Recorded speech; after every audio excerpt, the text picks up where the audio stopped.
Hello friends, வணக்கம். Welcome to ஆமுதல் அக்வரி சேனல். இன்றைக்கி நம்ம சேனலில் குழந்தை உங்களுக்கு பிறக்க போகுது அப்படின்னா 9வது மாதத்தில் நீங்கள் என்னென்ன பொருட்களை தயாராக எடுத்து வச்சுக்கணும் அப்படின்னு பார்க்கலாங்க. இன்றைய காலகட்டத்தில் கடைகளில் நிறைய பொருட்கள் விற்கிது. ஆனால் அது உங்களுக்கு எது ஏற்றது, அது மாதிரி குழந்தைக்கு எது தேவையானது அப்படின்னு நீங்களே முடிவு செஞ்சு உங்களுக்கு தேவையான பொருட்களை வாங்கி வச்சுக்கிறது ரொம்ப நல்லது. கடைசி நேரத்தில் சில பொருட்கள் கிடைக்கல அப்படின்ட்டு நம்ம அலைஞ்சிட்ருக்க முடியாது.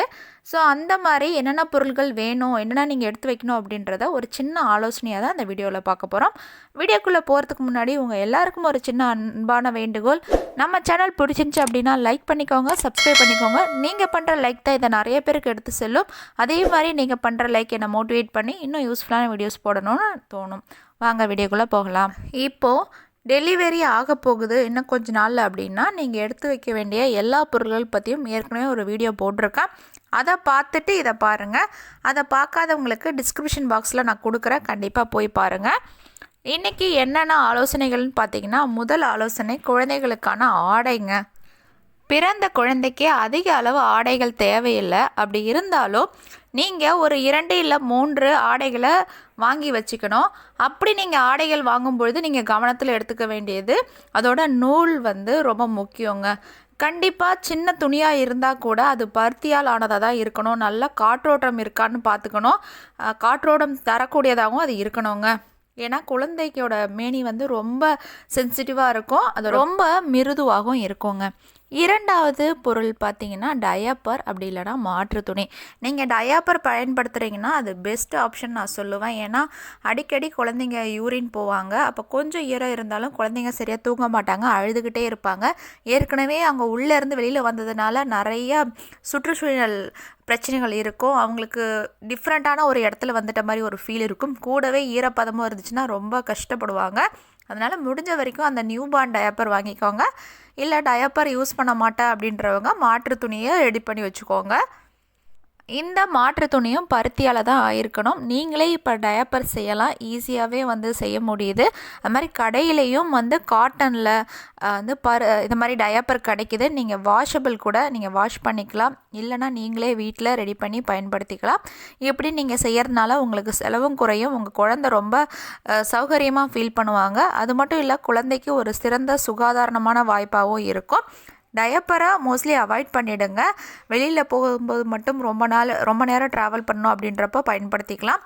நீங்கள் எது பயன்படுத்தினாலும் சரி 2 ஹவர் இல்லை 1 ஹவர் ஒன்ஸு நீங்கள் மாற்றிக்கிட்டே இருக்கும். அதுதான் குழந்தைக்கு பாதுகாப்பானது. மூன்றாவது பார்த்திங்கன்னா துண்டுகள்ங்க. குழந்தைக்கு துடைக்கிறதுக்கும் சரி, குழந்தைய பிடிக்கிறதுக்கு தூக்கி செல்றதுக்கு நல்ல பெரிய துண்டாக வாங்கி வச்சுக்கோங்க. அதே மாதிரி குழந்தை குளித்ததுக்கு அப்புறமா துவட்டுறதுக்கு ஒரு நல்ல சாஃப்டான துண்டாக வாங்கி வச்சுக்கோங்க. 4வது பார்த்திங்கன்னா கை கால் உறைகளை கண்டிப்பாக வாங்கணும், க்ளவுஸு கண்டிப்பாக வாங்கணும். ஏன்னா பிறந்த குழந்தைக்கு நகங்கள் ரொம்ப நீட்டாக இருக்கும். அது மாதிரி ஒரு நெயில் கட்டர் வச்சு கட் பண்ணி விட்டுருங்க.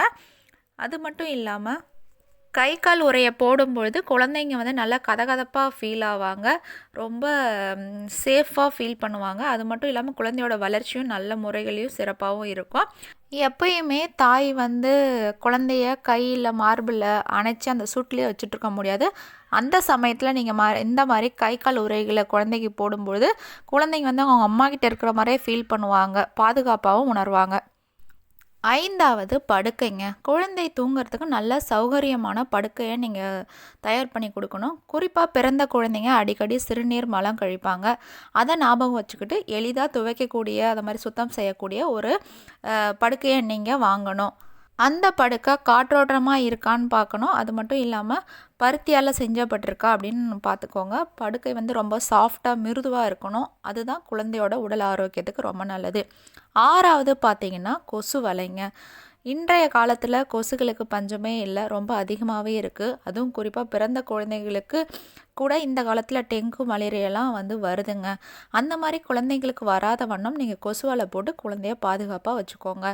7வது பார்த்திங்கன்னா சங்கு, அப்படி இல்லைன்னா பாலாடை கண்டிப்பாக எடுத்துக்கோங்க.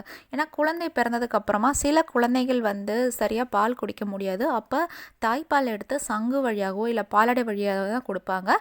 எனக்கு நடந்த நான் விஷயத்தை உங்களுக்கு சொல்கிறேன். எனக்கு டெலிவரி ஆகியிருந்தப்போ எனக்கு பக்கத்து பெட்டில் இருந்தவங்களுக்கு அவங்க குழந்தையால் தாய்ப்பாலை குடிக்க முடியல. அப்போ அவங்கக்கிட்ட சங்கு இல்லை, பாலாடை இல்லை, எங்கள்கிட்ட வந்து கேட்டாங்க. நானும் அதை வச்சில்ல.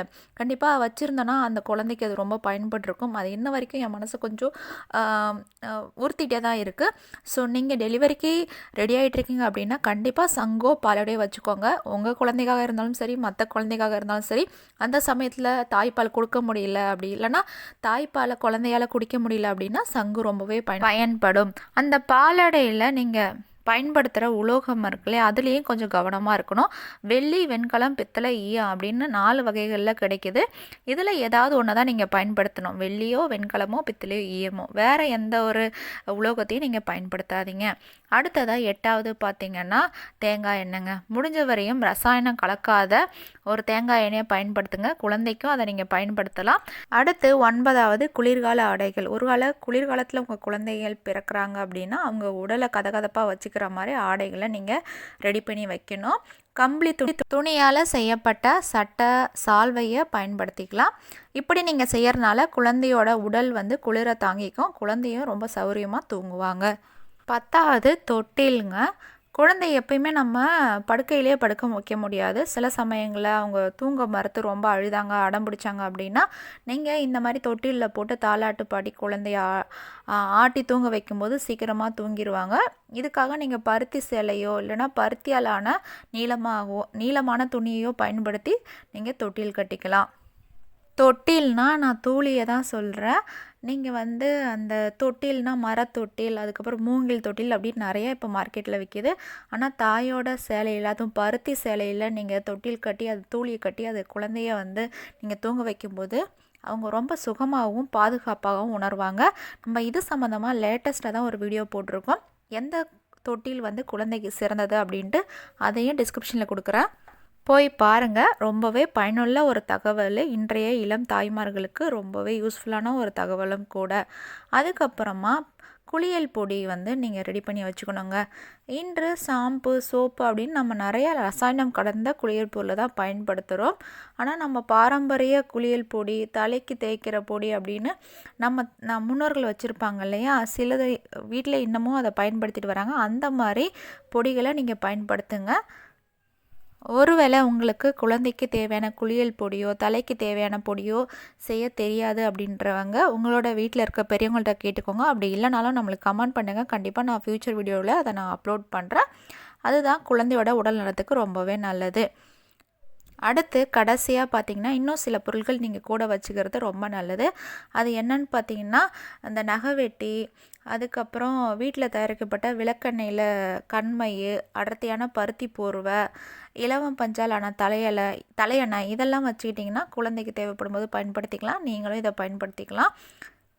அவ்வளோதான் ஃப்ரெண்ட்ஸ், இந்த வீடியோ இதோட முடியுது. கண்டிப்பாக இந்த வீடியோவில் உங்களுக்கு சில பயனுள்ள தகவல் கிடச்சிருக்கும் நான் நம்புகிறேன். வேறு ஒரு யூஸ்ஃபுல்லான இன்ட்ரெஸ்டான வீடியோ நான் மீண்டும் சந்திக்கிறேன். நம்ம சேனல் பிடிச்சிருந்தா லைக் பண்ணுங்கள், சப்ஸ்கிரைப் பண்ணுங்கள். பாய், தேங்க்யூ.